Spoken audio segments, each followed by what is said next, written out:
جانور اور انسان کے اندر صرف ایک چیز فرق کرتی ہے، وہ ہوتا ہے علم۔ علم جو ہے اس کی دو شکلیں ہیں، ایک شیطانی علم ہے، ایک رحمانی علم ہے۔ شیطان کے پاس کتنا علم تھا، آپ اندازہ لگائیں اس بات سے کہ آدمی یہاں ایس ایچ او سے بات کرتے ڈرتا ہے، ایم این اے سے بات کرتے ڈرتا ہے، وزیر اعظم سے بات کرتے ڈرتا ہے۔ اس ظالم کو دیکھیں آپ، اللہ رب العالمین سے ڈائریکٹ سوال و جواب کر رہا ہے، ڈائریکٹ، یعنی ایک علم کی یہ شکل ہے، اللہ سے ڈائریکٹ کہہ رہا ہے وہ، انا خیر منہ خلقتنی من نار و خلقتہ من طین۔ میں سجدہ نہیں کرتا جی، میں بہتر ہوں اس سے، اس کو آپ نے مٹی سے بنایا ہے، مجھے آپ نے جناب آگ سے بنایا ہے، میں اس سے بہتر ہوں۔ اللہ سے کہہ رہا ہے وہ، وَلَأُذِلَّنَّهُمْ وَلَأُمَنِّيَنَّهُمْ وَلَآمُرَنَّهُمْ فَلَيُبَتِّكُنَّ آذَانَ الْأَنْعَامِ وَلَآمُرَنَّهُمْ فَلَيُغَيِّرُنَّ خَلْقَ اللَّهِ۔ یا اللہ تو مجھے لعنتی بنا کر یہاں سے نکال رہا ہے، میں تیرے اس بندے کو، آدم کی اولاد کو، وَلَأُذِلَّنَّهُمْ ضرور بالضرور گمراہ کروں گا، وَلَأُمَنِّيَنَّهُمْ وَلَآمُرَنَّهُمْ میں اسے خواہشات کے دلدل کے اندر پھنسا دوں گا، میں اس کو حکم دوں گا یہ تیری نافرمانی کریں گے، یہ جناب جانوروں کے کان کاٹیں گے غیر اللہ کے نام پر، اور پھر اللہ کو ڈائریکٹ، اللہ معاف کرے یہ میں بات کر رہا ہوں، قرآن کے اندر یہ چیز لکھی ہوئی ہے، اللہ کو جناب ڈائریکٹ ہو، جیسے ہم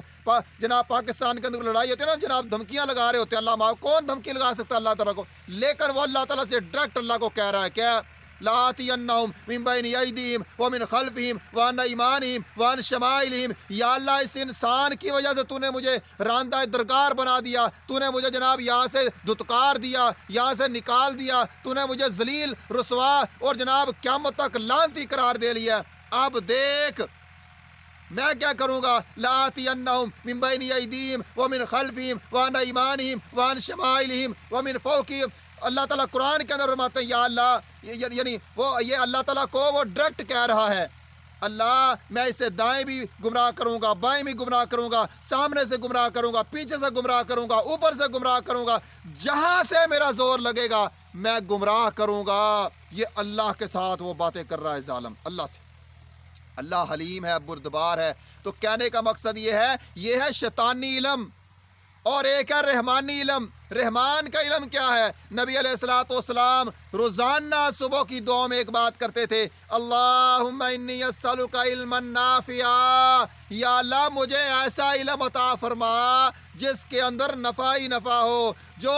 میرا جناب میرے معاملات کو سنوار دے، ایسا علم عطا فرما جو میری دنیا سنوار دے، میری جناب آخرت سنوار دے، میری قبر سنوار دے، میرے جناب گھریلو معاملات سنوار دے، میری تجارت کے معاملات، کاروبار کے معاملات، بیوی بچوں کے معاملات۔ صحابہ جناب یہ آپ نے صحابہ کی تربیت کی کہ روزانہ یہ دعا مانگا کرو، اللہم انی اسألک علما نافعا، یا اللہ علم ایسا عطا فرما جو نفع دینے والا علم ہو، اور جو انسان کو جو نا وہ علم جو انسان کو جہنم کا ایندھن بنا دے، اس علم کا فائدہ آج دنیا کے اندر کتنا علم ہے، کتنا علم ہے دنیا کے اندر۔ آج جناب نیٹ کے حساب سے دیکھ لیں، گاڑیاں بن رہی ہیں، جہاز بن رہے ہیں، جناب یونیورسٹیاں چل رہی ہیں، کالج چل رہے ہیں، ڈاکٹر بن رہے ہیں، پی ایچ ڈی بن رہے ہیں، سب کچھ چل رہا ہے، لیکن آج کا انسان پریشان ہے۔ وجہ کیا ہے کہ اس کا علم اس کو فائدہ نہیں دے رہا۔ علم نفع اس کو دے گا جو اللہ سے نفع والا علم مانگے گا، اور نفع والا علم کون سا ہے؟ وہ ہے وحی کا علم، وہ ہے قرآن کا علم، وہ ہے حدیث کا علم۔ تو اگر آپ منافع والا علم لینا چاہتے ہیں تو آپ جس شعبے کے ساتھ آپ کا تعلق ہے، آپ تاجر ہیں، ڈاکٹر ہیں، پروفیسر ہیں، آپ جناب ذمہ دار ہیں، آپ کسی بھی شعبے کے ساتھ تعلق ہے آپ کا، تو آپ اس علم کو قرآن حدیث کے تابع لے آئیں تو وہ علم نفع والا بن جائے گا۔ مثال کے طور پر آپ نے جناب تجارت کی ہوئی ہے، تو تجارت کرنے سے پہلے آپ اللہ تعالیٰ کا جناب وہ قرآن کو پڑھ کے دیکھیں، نبی علیہ الصلوۃ والسلام کی سیرت کو پڑھ کے دیکھیں کہ تجارت کے بارے میں جناب زکوٰۃ کے معاملات اور جو ہے ناپ تول کے معاملات، ملاوٹ کے معاملات، ان تمام چیزوں کے بارے میں قرآن میں کیا کہتا ہے۔ اور اس کے بعد آپ جناب ذمہ دارہ کرتے ہیں تو عشر کے مسائل کو پہچانیں۔ آج جناب عالم ہیں، منبر و محراب کے مالک ہیں، تو آپ جناب اس کے بارے میں قرآن اور حدیث سے پوچھیں کہ اس کے کیا تقاضے ہیں۔ تو جو بھی علم آپ جناب سیکھیں اس کو وہی کے تابع لے آئیں تو آپ جناب وہ علم جو ہے وہ آپ کو نفع دینے والا بن جائے گا، ورنہ وہ علم جو ہے وہ شیطانی علم بن کے آپ کو دنیا میں بھی رسوا کر دے گا، آخرت میں بھی رسوا کر دے گا۔ اب آپ اکثر دیکھیں جو ڈاکٹر ہیں، کتنا بڑا یہ عظیم منصب ہے، لوگوں نے اس کو کمائی کا ذریعہ بنا لیا، ٹھیک ہے نا جی۔ آپ کسی چیز کی ضرورت ہے یا نہیں ہے، وہ جناب ڈرپیں لگا رہے ہیں، انجیکشن لگا رہے ہیں۔ اسی طرح آپ تاجروں کو دیکھ لیں، اسی طرح آپ سیاستدانوں کو دیکھ لیں، اسی طرح آپ اسٹوڈنٹ کو دیکھ لیں، اسی طرح آپ گھریلو معاملات کو دیکھ لیں۔ تو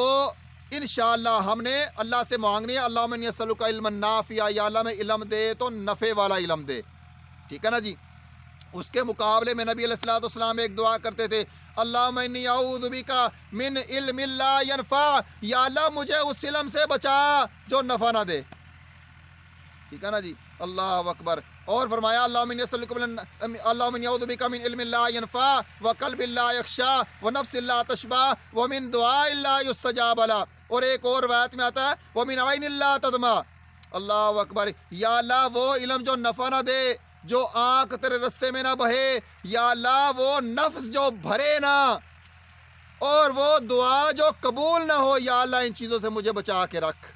اللہ اکبر۔ تو آپ یہ دعائیں کیا کریں، اللہ سے علم نافع مانگے تو انشاءاللہ اللہ تعالیٰ آپ کو جناب وہ علم عطا کرے گا، آپ مٹی کو بھی ہاتھ لگائیں گے صحابہ کی طرح وہ سونا بن جائے گی۔